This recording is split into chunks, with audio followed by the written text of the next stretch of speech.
eu tenho uma palavra guardada no meu coração, e eu confesso a vocês que eu estava meio apreensivo de falar dela novamente. Mas eu tenho aprendido que essa questão da repetição, assim como vimos na palavra da oferta, ela é altamente didática. E eu preciso que você abra a sua Bíblia no Evangelho de Lucas, no capítulo de número 5.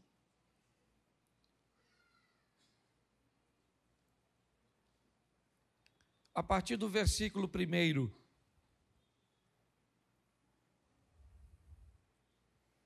Lucas capítulo 5, verso 1. E aconteceu que, apertando a multidão para ouvir a palavra de Deus, estava ele junto ao lago de Genezaré. E viu estar 2 barcos junto à praia do lago, e os pescadores, havendo descido deles, estavam lavando as redes. E entrando num dos barcos, que era o de Simão, pediu-lhe que o afastasse um pouco da terra e, assentando-se, ensinava do barco a multidão. E quando acabou de falar, disse a Simão: faze-te ao mar alto e lançai as vossas redes para pescar. E respondendo Simão, disse-lhe: mestre, havendo trabalhado a noite toda, nada apanhamos, mas por que mandas, lançarei a rede. E fazendo assim, colheram uma grande quantidade de peixe, e rompia-se-lhes a rede. E fizeram sinal aos companheiros que estavam no outro barco, para que fossem ajudar. Foram, e encheram ambos os barcos, de maneira tal que quase iam a pique. E vendo isso, Simão Pedro prostrou-se aos pés de Jesus, dizendo: Senhor, ausenta-te de mim, porque sou um homem pecador. Pois o espanto se apoderara dele e de todos os que com ele estavam, por causa da pesca que haviam feito. E de igual modo também Tiago e João, filhos de Zebedeu, que eram companheiros de Simão. E disse Jesus a Simão: não temas, de agora em diante serás pescador de homens. E levando os barcos para a terra, deixaram tudo e o seguiram. Feche os seus olhos. Senhor nosso Deus e Pai, em nome de Jesus, eis aqui a tua palavra, continua falando conosco. Usa-me como um canal de bênção nesta hora, pelo poder do nome de Jesus. Amém. Glória a Deus. Amém. Nós temos a narrativa de Lucas no capítulo 5, trazendo na ótica dele como fora o primeiro encontro de Jesus com Pedro. Como aconteceu o chamado de Pedro. Lucas narra que o chamado de Pedro vem depois de um momento extremamente desafiador, um ambiente de decepção, onde Pedro está cansado, onde Pedro está frustrado, porque ele não pescou nada. É muito importante nós entendermos que quer em Pedro, quer em Jesus, quer em Paulo, ou em qualquer outra pessoa, em mim ou em você, sempre vamos estar expostos aos grandes desafios da vida. Quando você acompanha Jesus discipulando aqueles homens, quando você acompanha Pedro na sua trajetória, e é isso que nós vamos olhar hoje, é importante você entender que a vida nunca foi fácil para ninguém, então também não será fácil para você. O que você pode é, com maestria, com sabedoria, tomar algumas decisões assertivas a ponto de amenizar os problemas da sua vida. Quanto mais assertivo você for em suas decisões, no que tange a relacionamentos interpessoais, ao que tange a sua gestão com questões materiais, inevitavelmente isso irá suavizar a sua vida. Ok? Pessoas que aprendem a administrar a sua vida de uma forma assertiva, inevitavelmente são pessoas que sofrem menos. Então, quando olhamos para isso, nós vamos ver Jesus envolto a isso, uma equipe um pouco disfuncional.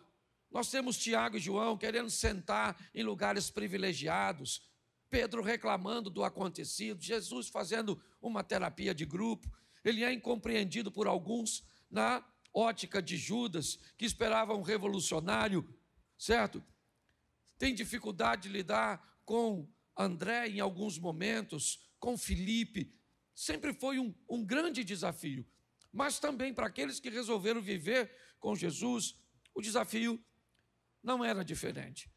E aqui eu gosto da trajetória de Lucas, porque Lucas narra algumas coisas muito particulares que aconteceram com Pedro. E o texto que eu expus para vocês aqui fala do ambiente profissional de Pedro.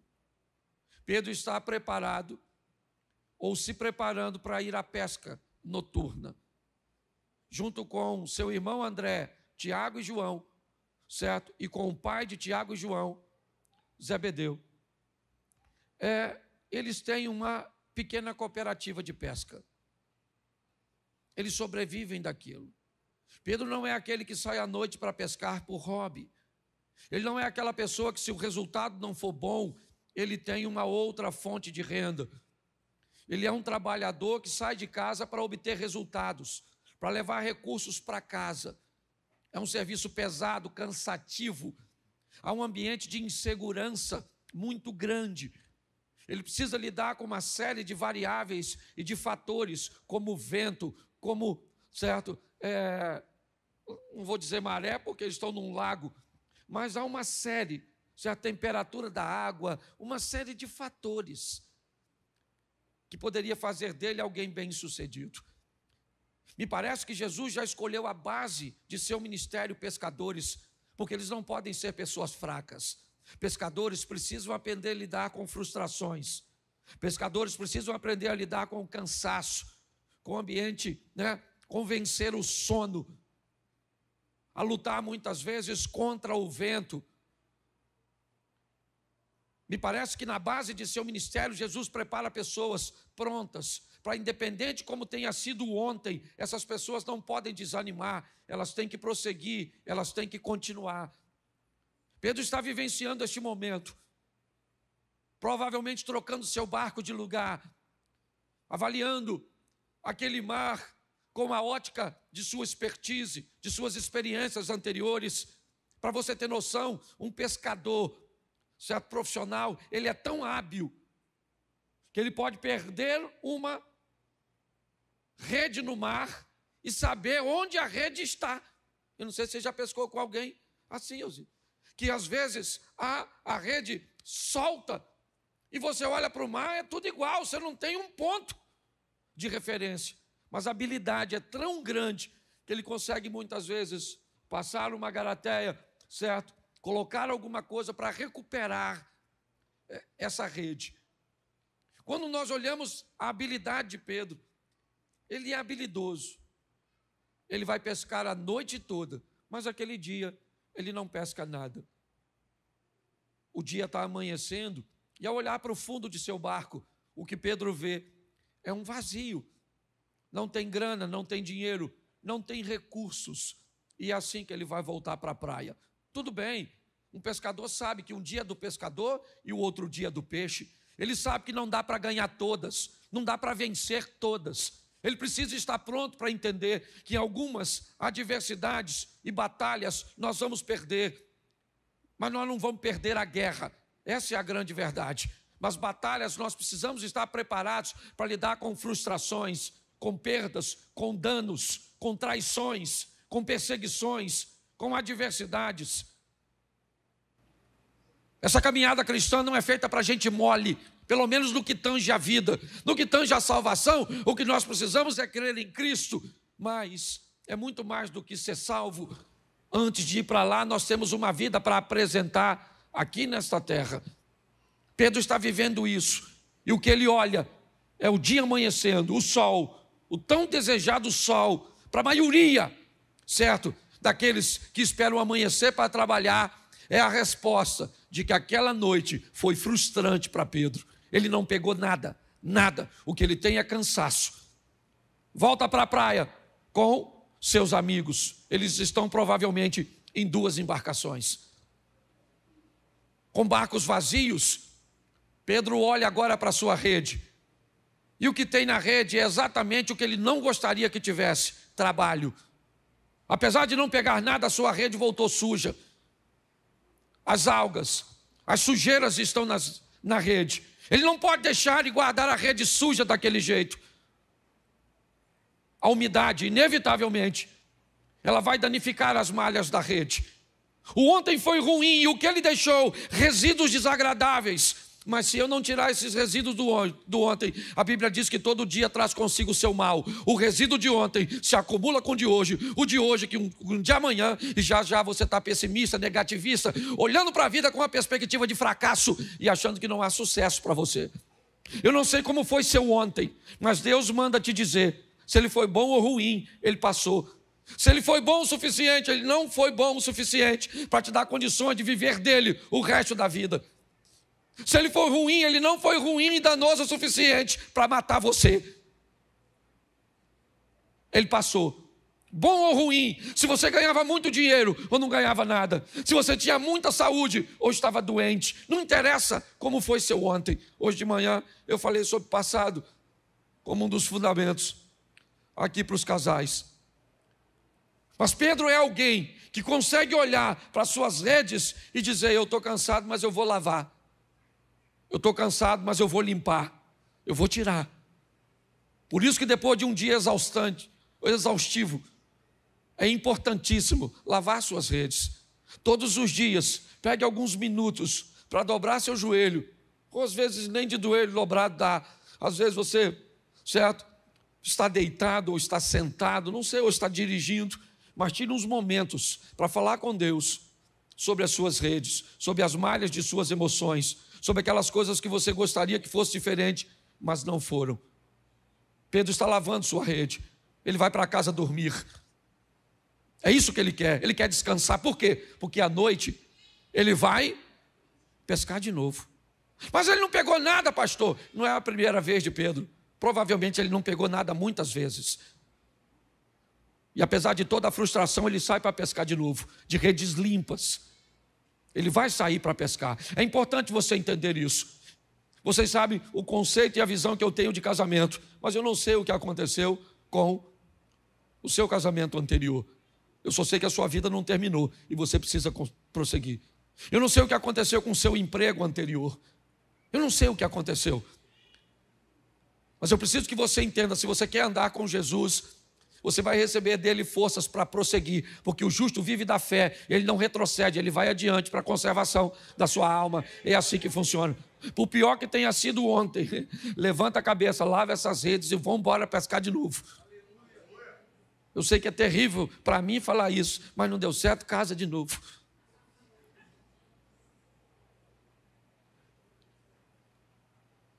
Tente de novo, faça de novo. Faça novamente, não entregue os pontos.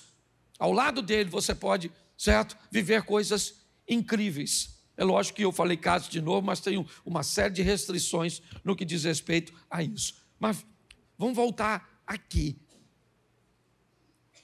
Nesse ambiente, Pedro lava suas redes.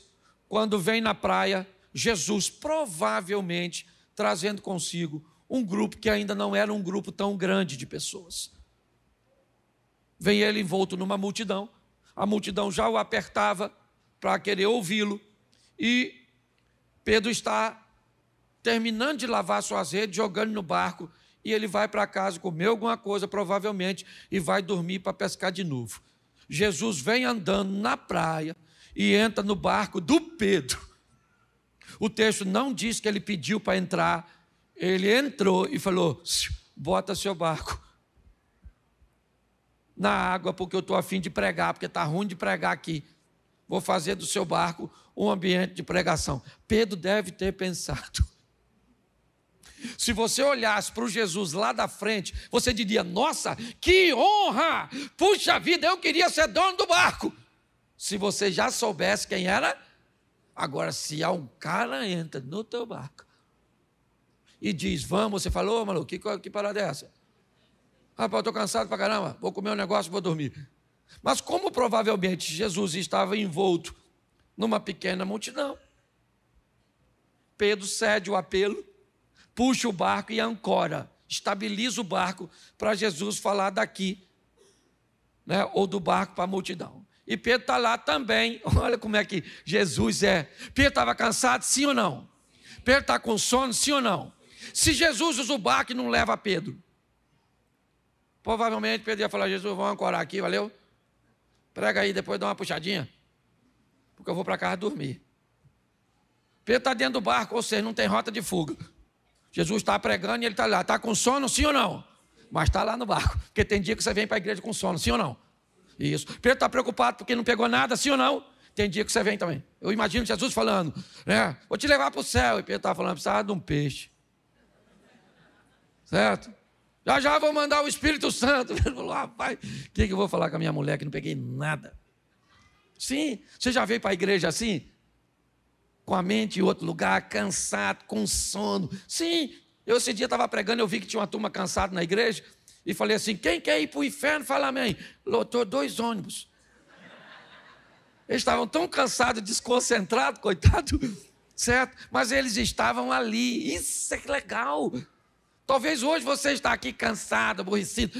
Se eu perguntasse para você hoje, por que você veio à igreja, você nem sabe. Sabe qual seria a sua resposta? Ué, hoje não é domingo? Certo? Então pare e pense. Pedro está lá, Jesus entrou e falou: vamos embora, Pedro, entra aí, meu filho, eu vou pregar. Pedro deve ter falado: tanto barco, justamente o meu. E Jesus está lá pregando, quando de repente Jesus fala a palavra que Pedro provavelmente mais queria ouvir. Qual era? Amém. Já teve no culto assim? Você fica doido, que hora acaba, hein, gente? Amém, Pedro falou. Graças a Deus. Vão dormir, Jesus falou: vamos pescar, Pedro.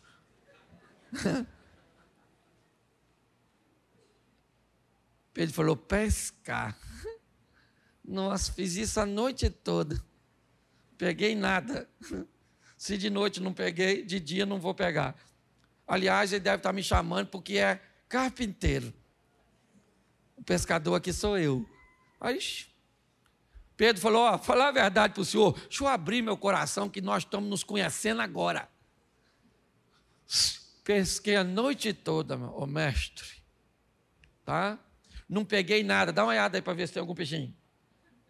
E pior que não pegar nada, gente, é ver o outro barco chegar cheio de peixe. Eu não sei se tinha. Mas pior que não ter resultado é ver os outros tendo. Eu falo isso sempre, não sei você, eu falo de mim. Não sei como é que vocês lidam com isso, mas me dá uma frustração, eu não falo.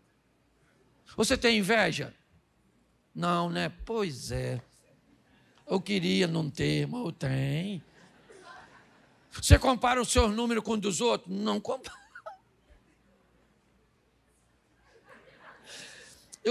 Pensa num cara que eu sou muito bagunçado, não sei nem como é que eu sou pastor.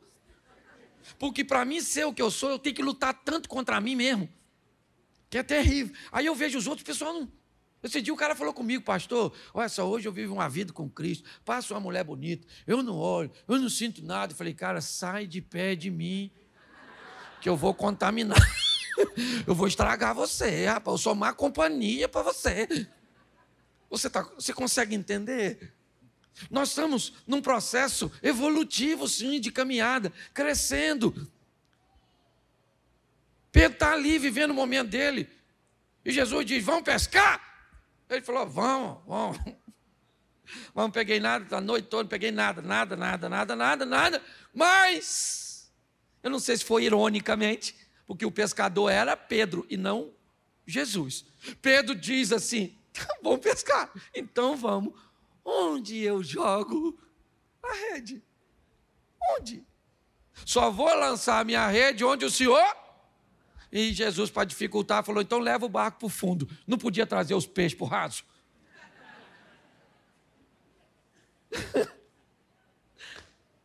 Leva o barco para o fundo. Lá vai Pedro, vamos embora, quer ver? Vamos embora, sujar a rede. De novo, vamos embora. Porque quando ele entra na nossa vida, gente, tem hora que ele manda que façamos coisas que não dá para entender. E não busque entender, obedeça. Porque numa brincadeira dessa você se lasca. Pensa que o cara está na guerra, o comandante fala: todo mundo no chão. Um se jogou e o outro falou: no chão, por quê? Gente, para quê? Morreu. Tem ambiente que você não tem que... Parar para pensar, porque você obedece primeiro e vê depois. Tem gente que quer ver primeiro e obedecer depois, acaba se atrapalhando. Pedro foi lá, jogou a rede, e o que veio? Veio o que ele esperava, a noite está cheia de peixe. Pensa, ele gritou para os outros amigos, pegaram o outro barco, foram lá os 2 barcos, ajuntaram tudo, está um olhando para o outro, os 4 provavelmente, olhando, que é isso, cara, ele pesca para caramba, nunca peguei peixe nesse horário, poxa, podia vir pescar com a gente sempre. Então, boa companhia de pesca. Chegou no barco, puxaram para a praia. Pedro falou, aí Jesus, valeu, hein? Estamos juntos. Mas já vi que o senhor é um homem diferente. O senhor é um homem santo e eu sou um homem pecador. Então faz o seguinte, não dá para nós viver juntos. Valeu, obrigado pelo peixe. Pode ir embora. Estou satisfeito com o que eu ganhei. Tem gente que se satisfaz com tão pouco. É só receber uma bênção que vai embora. É só receber o que quer e vai embora. Deus não quer viver com você um momento. Deus quer viver com você uma história. Ah, mas eu não mereço. Ele é onisciente. Que você não é bom, ele já sabe, não é de hoje. Que você não presta. Aliás, esse dia alguém falou comigo, pastor, estão falando tão mal de mim. Eu falei, fique tranquilo que essa pessoa não te conhece direito e não sabe o tão ruim que você é. Essa é a grande verdade. Pedro agora vai ouvir de Jesus algo extraordinário. Jesus diz, Pedro, eu entrei no seu barco para te fazer pescador de homens. Vamos comigo agora que o negócio...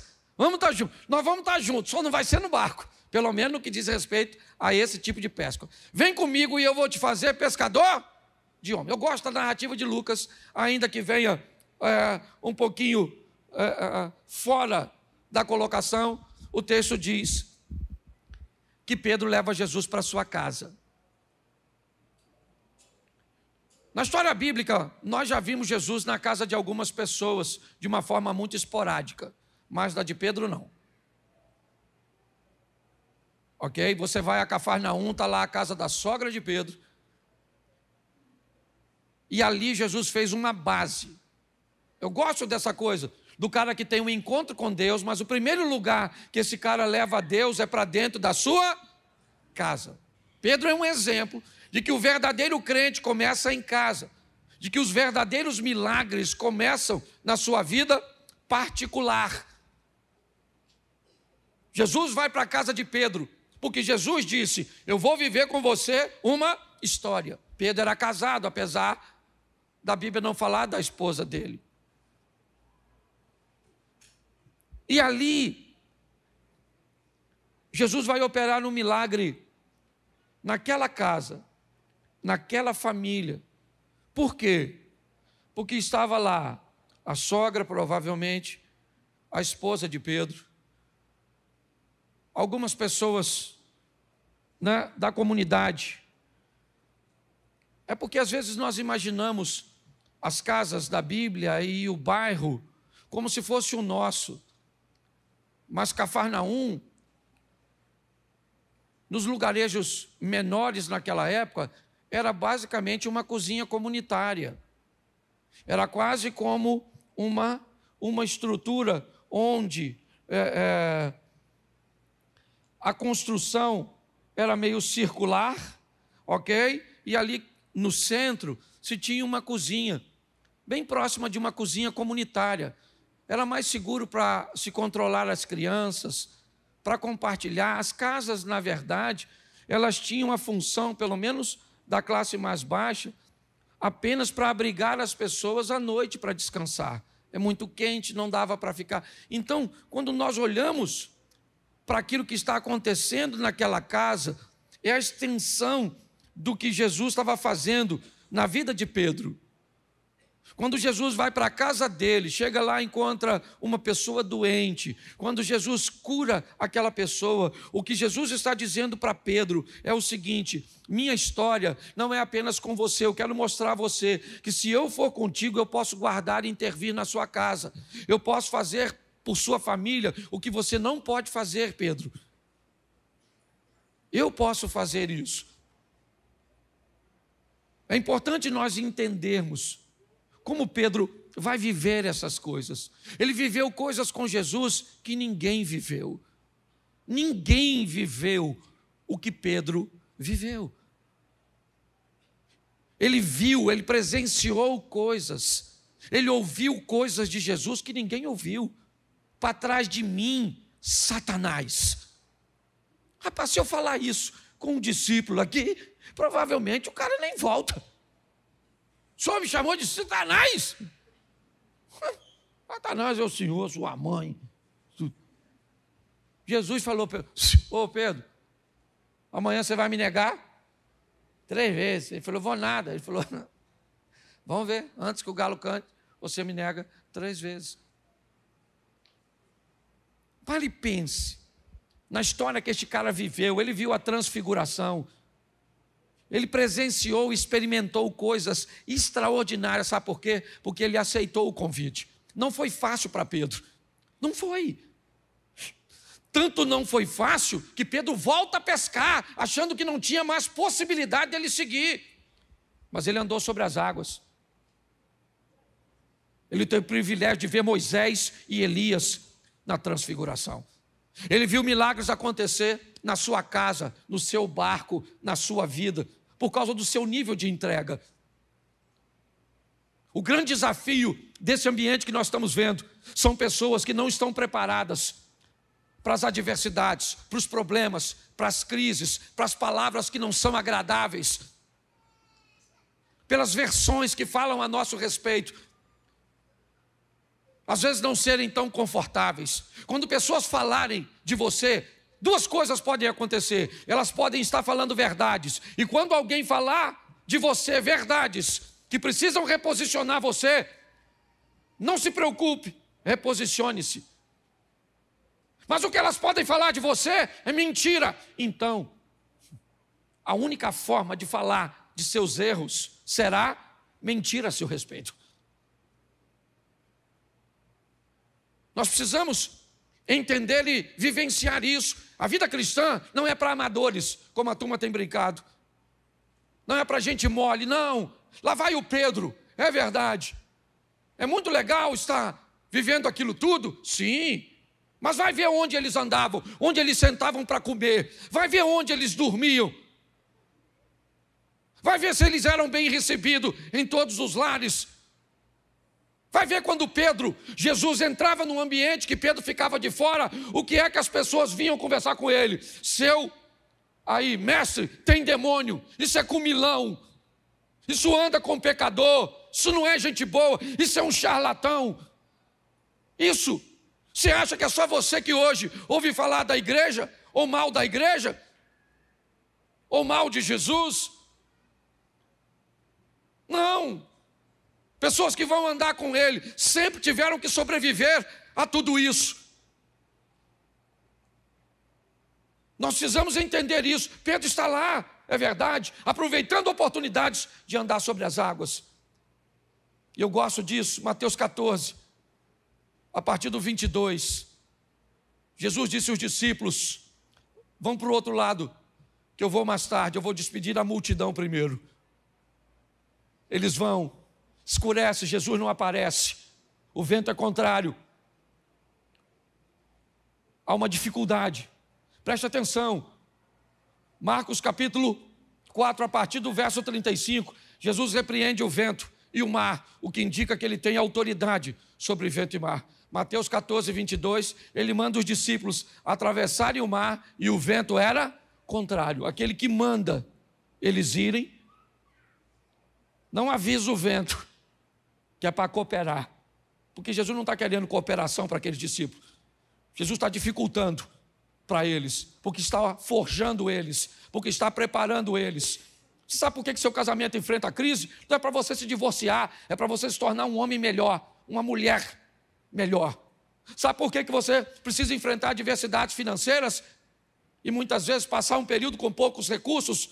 Que é para você aprender que a mão do Senhor é a seu favor. E você precisa aprender a gerenciar as coisas. Mas não, todas as vezes que a oposição vem, nós achamos que ela vai nos destruir. Jesus está forjando os seus discípulos, está lá, todos eles, 3 horas da manhã, tudo escuro, envoltos, molhados, preocupados. Quando de repente aparece andando sobre as águas, ele. As pessoas gritam: é um fantasma, tem alguém andando sobre as águas, isso é um absurdo. E Jesus disse: calma, gente, sou eu. Calma, sou eu. Estava lá Pedro, Tiago, João, André, Filipe, certo? Bartolomeu, estava lá Judas Iscariotes. Estavam lá todos os discípulos, todos estão vendo um vulto andando sobre as águas, e esse vulto que está sobre as águas, ele está dizendo uma coisa: eu sou Jesus. Ele dizia o quê? Repita para mim, o que é que o vulto dizia? Eu sou Jesus. Está lá para todo mundo, o culto hoje está para todo mundo. Jesus está aqui para todo mundo, o Espírito Santo está para todo mundo, a palavra está para todo mundo, o louvor está para todo mundo, a apresentação do bebê foi para todo mundo. Mas que oportunidade é essa que todos podem receber? Naquele ambiente onde todos estão vendo a mesma coisa, Pedro disse: Senhor, se é o Senhor, eu quero andar em cima da água, eu quero andar sobre as águas. Eu quero andar sobre as águas. Jesus disse: se você quer andar sobre as águas, então saia do barco e ande sobre as águas. Não vai dar para você andar sobre as águas dentro do barco. Pedro vai lá fora para viver o que ninguém está vivendo. Pedro vai lá fora para provar o que ninguém está provando. Pedro vai lá fora para ter a experiência que ninguém está tendo. Sabe qual é o grande problema, irmãos? É que nós queremos experiências de pessoas que fazem coisas que nós não fazemos. Nós queremos viver coisas extraordinárias, mas nós não fazemos nada de extraordinário.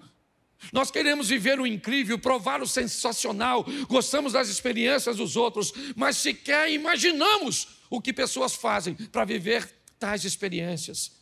O que nós sabemos é que somos frágeis e que há alguma vantagem nessa pessoa que nós ainda não descobrimos, por isso que ela vive coisa que nós não vivemos. Não é assim que funciona. Estamos aqui e a oportunidade é para todos. Deus não tem filhos preferidos.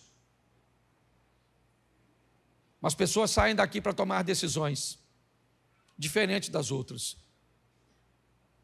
E decisões, elas geram, né, movimentos e reações a nosso favor ou contra nós.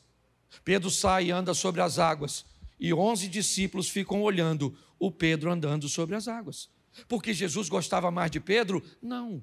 Porque Jesus preferia Pedro? Não. Porque Pedro foi o primeiro papa? Não. Porque Pedro não tem a ver com o que Pedro era para Jesus. Tinha a ver o que Pedro era capaz de fazer por aquele momento. Nós precisamos olhar nossa vida numa perspectiva mais ampla. Pedro disse: eu quero andar sobre as águas. Não tinha nada para fazer lá fora. Só tinha a experiência de voltar dali com um milagre. Poder dizer para todos: eu estava de noite num ambiente, eu já tinha vivido com ele uma pesca extraordinária, eu já tinha vivido com ele um milagre na minha casa. Mas ele me mostrou que no meio de tantos discípulos, alguns podem viver coisas muito particulares, simplesmente porque são capazes de fazer coisas que outros não fazem, se posicionar como outros não se posicionam. Pedro saiu do barco e andou sobre as águas, sim.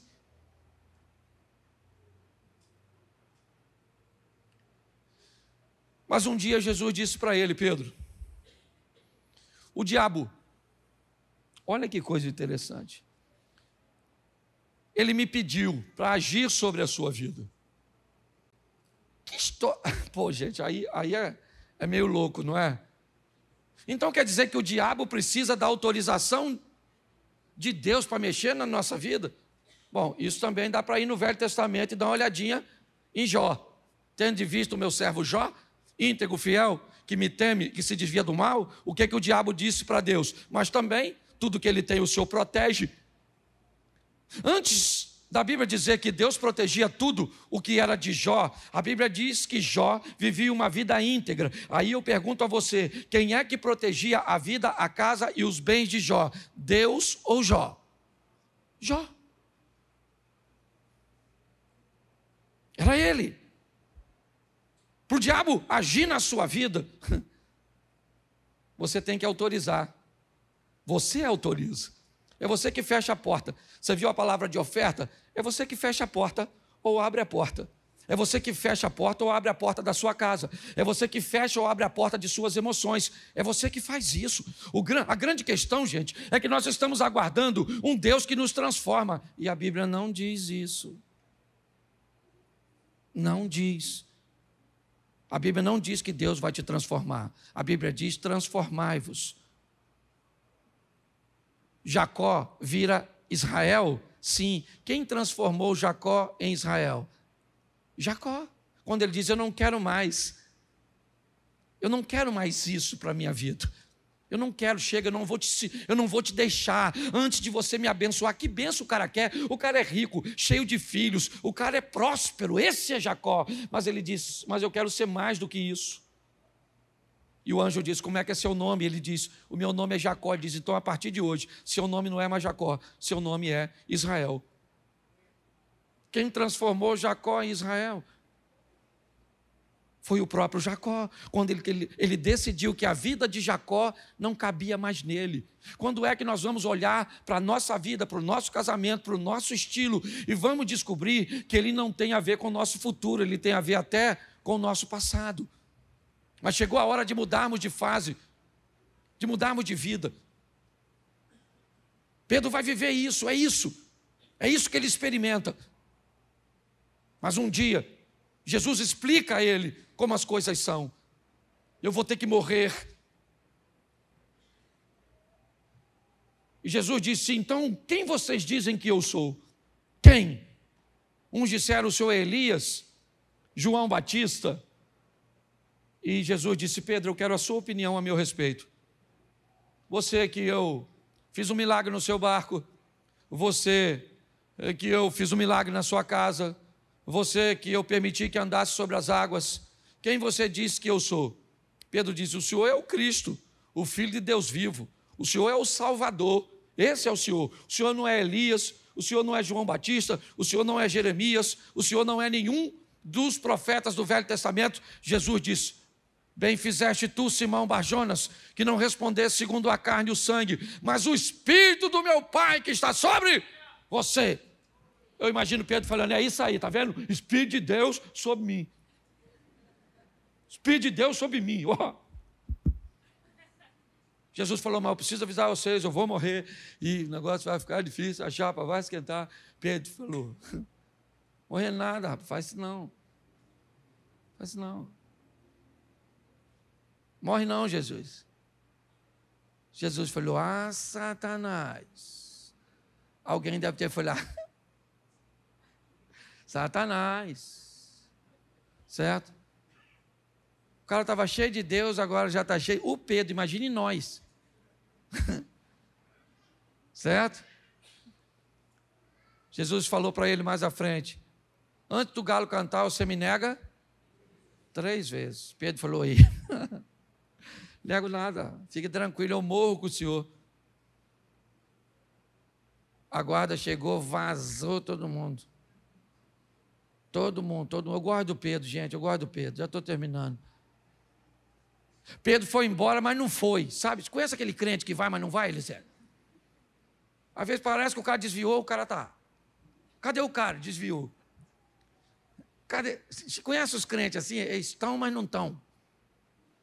Pedro estava lá, mas não estava, porque ele estava escondido olhando Jesus de longe. Aí perguntaram a ele: ô cara, você não estava com Jesus? Ele falou: Jesus? Jesus. Ah, o cara dos milagres. Ah, não, isso aí eu vou dormir. Não, certo? Não, você não estava com Jesus? Jesus? Que Jesus? Não, eu não sei quem ele é não, pai. Só até ouvi falar, isso, o pescador. Uma mulher perguntou: você estava? Aliás, ela nem perguntou. Em algumas traduções ela afirmou: você é um deles. Ele falou: não sou, garota. Confusão, é outro Pedro. Ela falou: você é igualzinho a ele, você se parece com ele, você fala como ele, você anda como ele, você estava com ele, Pedro, você é da gangue. Pedro começou a falar, sei lá, com os palavrão, também não sei, não sou obrigado a saber tudo. Falou umas coisas lá esquisitas. Mas sabe o que eu aprendo nessa história? Que tem gente que luta para falar que é com ele e os outros falam que não é. Tem gente na igreja que fala assim, sou crente, e o outro fala, hã? Eu ando com Jesus. Você está confundindo. Você anda com o outro. O concorrente. O do tridente. Certo?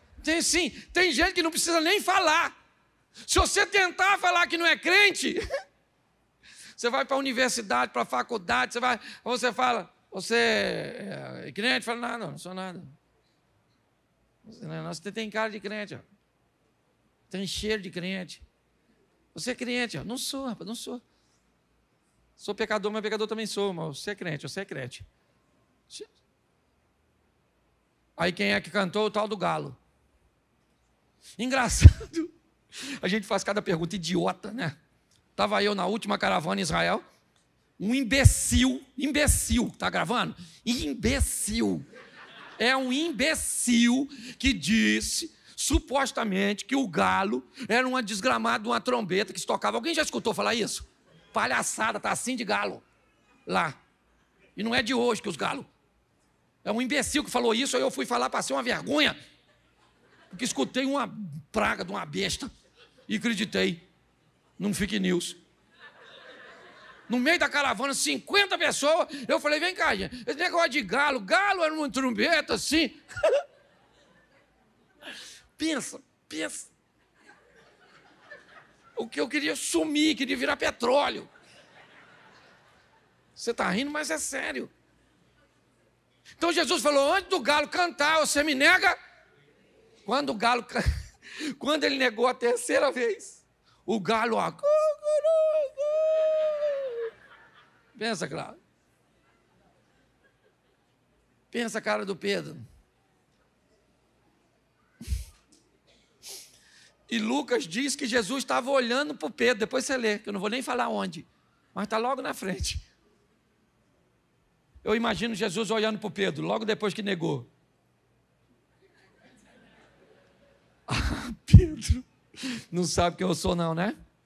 Estava morando na sua casa, infeliz. Lembra? Tudo bem que eu curei sua sogra, deve ser isso. Que deu um litígio entre a gente, ou não é?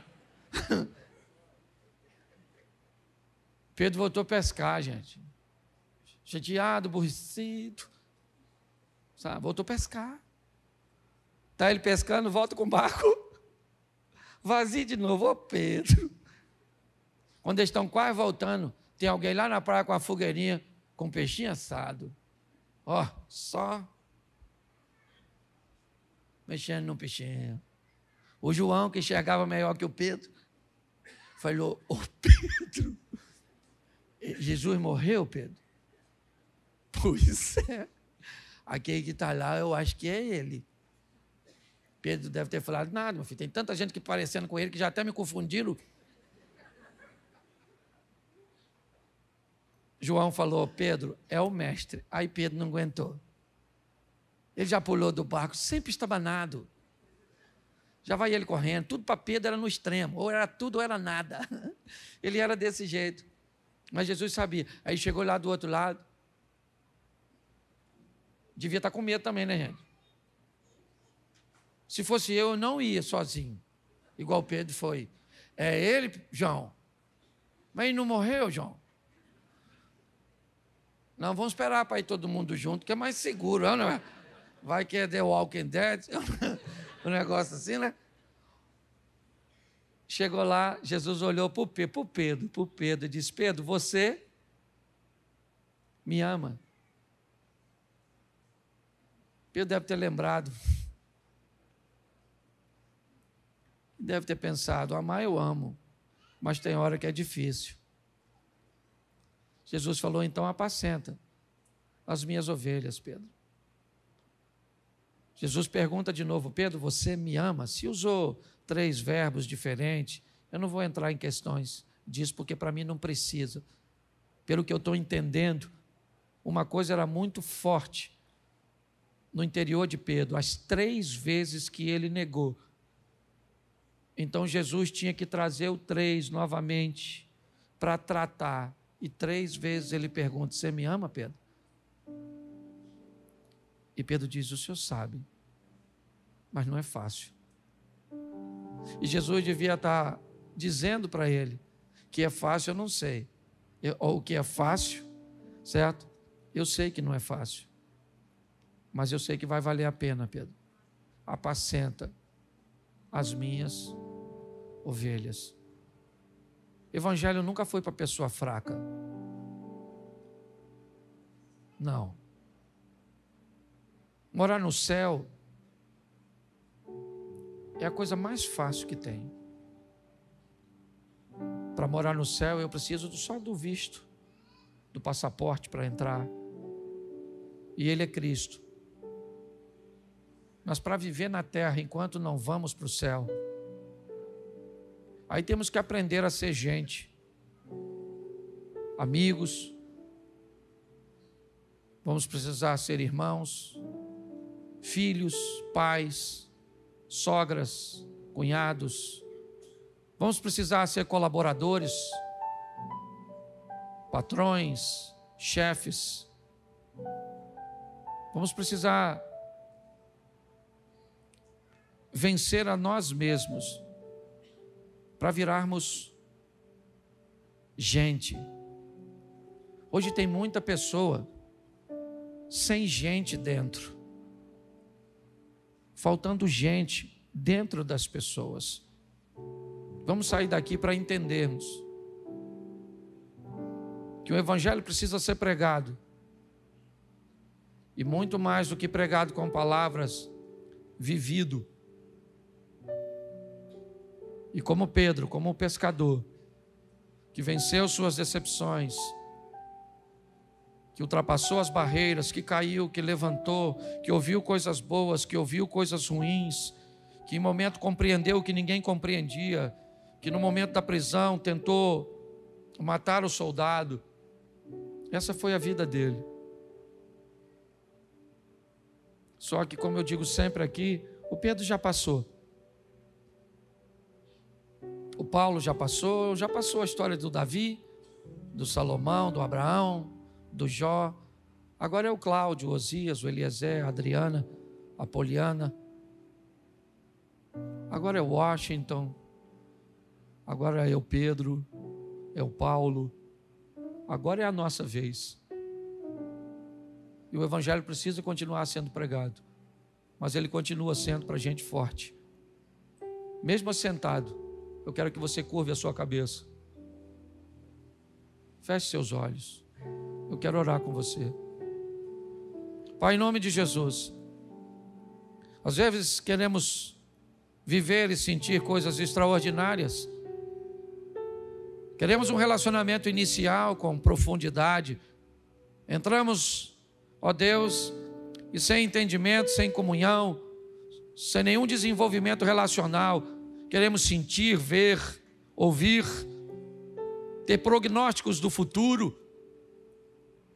Às vezes assim somos, ó Deus, e não entendemos que o relacionamento precede os sinais,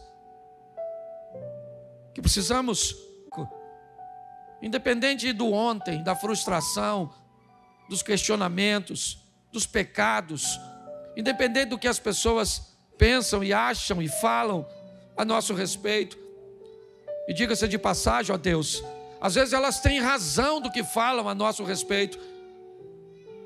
Talvez não tem moral para nos julgar, para nos condenar, mas não falam mentiras a nosso respeito, quando dizem quem somos e o que fazemos. Mas o Senhor sempre soube disso, e mesmo assim sempre nos amou, nos entendeu e nos deu oportunidades. Abrimos hoje, ó Deus, o nosso barco. e falamos para o Senhor: pode entrar, porque nós vamos com o Senhor para uma nova vida. Ajuda-nos, ó Deus, pois carregamos o Teu nome, carregamos a Tua imagem. É a responsabilidade de sermos vistos como alguém que Te representa. Move o coração das pessoas que querem andar contigo, mas se portarem de forma indecente, postando coisas que sujam o nome delas, de suas famílias, de sua igreja, e pior, Senhor, sujam o Teu nome, mantendo relacionamentos que Te envergonham, ó Deus, porque querem viver uma vida dupla. Por isso que a Tua palavra diz que os pés de uma pessoa não têm condições de estarem em 2 barcos ao mesmo tempo. Leva-nos aos nossos lares, ó Deus, para mais uma semana que começa hoje, de luta, é verdade, de requerimento de postura, de posicionamentos, de desafios, mas de glória, da manifestação do Teu poder. Abençoa a nossa casa, abençoa a nossa família, o nosso casamento, abençoa os nossos filhos, pois não criamos filhos para Te envergonhar, ó Deus, para envergonhar o Teu reino e para perdê-los para o mal. Que o nosso casamento seja uma referência no que diz respeito à resiliência, não à perfeição, ó Deus. Que a nossa vida financeira seja ajustada de forma que não devamos nada a ninguém, ó Pai, e que todos os nossos compromissos sejam saudados. Te entregamos, ó Deus, a nossa vida profissional, a nossa saúde, ó Deus, mas mais do que tudo, a nossa caminhada de fé. Continua conosco, Senhor, porque vamos em frente, mesmo com barcos vazios, vamos lavar as redes e pescar de novo. Leva-nos aos nossos lares, guardado por Tuas mãos poderosas. Que o grande amor de Deus, nosso Pai, a graça de nosso Senhor e Salvador Jesus Cristo e as doces consolações do Santo Espírito de Deus seja para com todo o povo do Senhor, e todos digam: